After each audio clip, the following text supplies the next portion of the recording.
दोस्तों पुष्पा इम्पॉसिबल में आप लोग देख सकते हैं कि यहाँ पर जो प्रोफेसर है, जब दोस्तों पुष्पा प्रोफेसर के घर पढ़ने के लिए जाती है तो रात में जब फारिग हो जाती है तो वो घर जाने से पहले यहाँ पर प्रोफेसर से पूछती है कि प्रोफेसर जी आज का दिन भी तकरीबन गुजर ही गया, अब कल मेरी प्रेजेंटेशन है लेकिन अभी तक आपने मुझे कुछ समझाया ही नहीं। अब दोस्तों यहाँ पर प्रोफेसर कहने वाला है कि पुष्पा जी जो मैंने आपको किताब पढ़ने के लिए दी थी, क्या आपने वो किताब नहीं पढ़ी थी? तो दोस्तों पुष्पा कहती है जी प्रोफेसर जी मैंने वो किताब जरूर पढ़ी थी लेकिन आपने मुझे कुछ समझाया तो नहीं था। तो दोस्तों पुष्पा को यहाँ पर प्रोफेसर कहने वाला है कि उसमें जो भी तूने यहाँ पर पढ़ा था क्या तेरे सिर के ऊपर से गुजर गया या तुझे हल्का फुल्का पता है? तो दोस्तों पुष्पा कहती है कि जी बिल्कुल मुझे यहाँ पर पता है लेकिन आपने खुद तो नहीं ना समझाया। तो दोस्तों प्रोफेसर कहते हैं कि पुष्पा मेरे पास इतना टाइम नहीं होता कि मैं तुझे एक एक चीज बार बार यहाँ पर खुद बैठ के समझाऊं, ऐसा थोड़ी होता है। बस तूने किताब पढ़ी है, अब जो भी उसके अंदर तुझे समझ आ रही है तूने कल यहाँ पर जो प्रेजेंटेशन देनी है उसके अंदर खुद बनाकर यहाँ पर लोगों को सुनाना है। यहाँ से ही तो तेरे टैलेंट का पता लगेगा। मैंने आज तक अपने स्टूडेंट्स को भी कभी यहाँ पर ऐसे नहीं समझाया, बस मैं एक किताब दे देता हूँ जिसके अंदर एक अच्छी वर्डिंग में बात की गई हो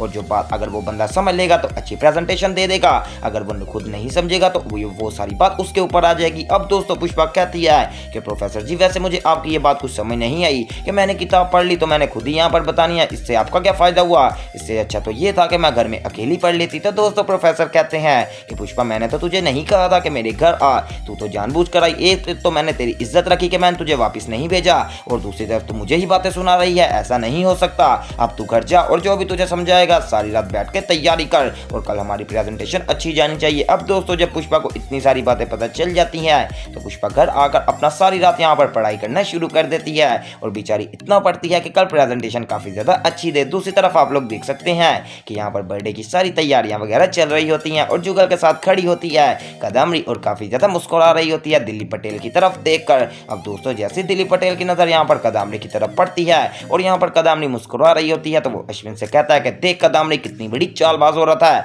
वो अभी भी हमें देखकर मुस्कुरा रही है, मुझे पूरा यकीन है कि ये हमें कहीं ना कहीं फंसा देगी। अब दोस्तों यहाँ पर अश्विन कहता है कि पापा आप इसके बारे में इतना क्यों सोचते हैं, जब हमने सबके सामने सच्चाई ला ही देनी है तो हम यहाँ पर कदमरी के मुंह क्यों लगे? बस आप उस बंदे को रेडी कर लेना जिसको आपने कहा था कि जिसने यहाँ पर पुष्पा का पेपर चुराया था, वो भी कदमरी जी के कहने पर, और वो सबके सामने ये बात कह तो देगा ना। तो दोस्तों यहाँ पर दिल्ली पटेल कहता है कि ये तूने कैसी बात कर दी, वो क्यों नहीं कहेगा? अगर उसने ना कही तो डीएसपी भी इस बर्थडे में आ रहे हैं वरना मैं सारी बात उनको बता दूंगा। और वो बंदा जेल जाने से बहुत ही ज्यादा डरता है और उनसे मुझसे वादा भी किया है कि वो मेरी सारी बात यहाँ पर सबके सामने बताएगा कि कदमरी ने उसे यहाँ पर इस बात करने में मजबूर किया था। अब दोस्तों इतनी ही देर में वो बंदा सामान लेकर आ जाने वाला है और दिलीप पटेल उसको इशारे से कहता है जल्दी आ, मुझे अकेले में मिल। जैसे ही दोस्तों वो दिलीप पटेल से मिलता है तो दिलीप पटेल उसे और भी ज्यादा पक्का कर देता है और कहता है कि जैसे ही यहाँ पर फंक्शन शुरू हो जाएगा तो मैं तेरे से सवाल करूंगा तो तूने सच सच जवाब देना है, अगर तूने ऐसा ना किया तो यहाँ पर डीएसपी भी आए हुए हैं बर्थडे में, मैं तेरी उनके सामने कंप्लेन करूंगा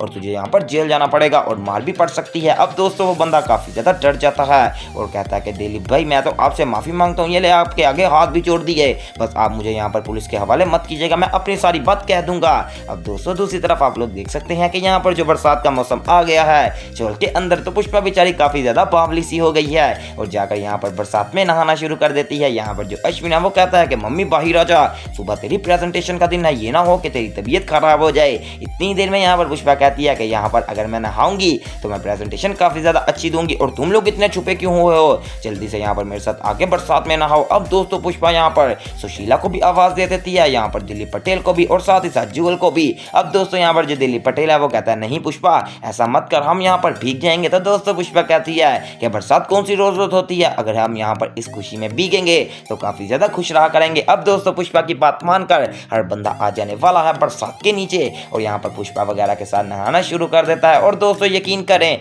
मुझे तो चोल की वो पुरानी वाइब्स आ गई हैं जो कि आज से 1-1.5 साल पहले हुआ करती थी कि चोल के अंदर कोई नेगेटिविटी नहीं होती थी, बस सिर्फ और सिर्फ खुशियां होती थी जिसको देखकर हम काफी ज्यादा खुश होते थे। आज दोबारा से वो एपिसोड यहाँ पर आ गया है कि बरसात के अंदर सारे नहा रहे हैं, यहाँ पर सुशीला भी आ जाती है, साथ ही साथ यहाँ पर बखूदरा भी आ जाने वाला है, अश्विन, दीप्ति, प्रार्थना और यहाँ पर चिराग वगैरह सब आ जाते हैं और अपनी मम्मी के साथ नहाना शुरू कर देते हैं। तो दोस्तों अब आने वाले एपिसोड्स में भी और भी ज्यादा इंटरेस्टिंग ट्विस्ट एंड टर्न्स आने वाले हैं जो कि आपका देखना मिस मत कीजिएगा। और इस तरह की मजीद अपडेट सबसे पहले देखने के लिए मेरे चैनल स्पाइसी एंटरटेनमेंट को सब्सक्राइब करें और वीडियो को ज्यादा से ज्यादा शेयर करें। तो दोस्तों मिलते हैं एक न्यू वीडियो में न्यू अपडेट के साथ।